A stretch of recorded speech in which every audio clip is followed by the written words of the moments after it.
Ito yun, no? Yung mukha nito, ito yung nangunguha ng bata. Yan, no? Yung mukha nito, nahuli dito sa Bacoor. Yan. Baka makita nyo to, yung mga kasama nito. Yung mukha nito. Ito. Nangunguha ng bata. Eh, nahuli. Dalawang bata, maliliit pa. Pumangkin mo yung isa. Pumangkin mo. Buti na lang may nakakita. Kung wala nakakita, dali. Mga bata. Makidnap yung bata. Kawawa. Ito. Nanguhuli ng bata. Pinapasakay sa ano eh.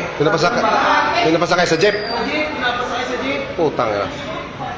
Ano? Pinapasakay sa jeep yung bata. Yung bata, mga ilang taon yan? Mga 5 siguro, ano? 5? 6. 7 years old. Mga bata, kaya tayo, mag-iingat tayo sa ating mga anak. So ito yung mga nanghuli ng bata. Ayan, nahuli.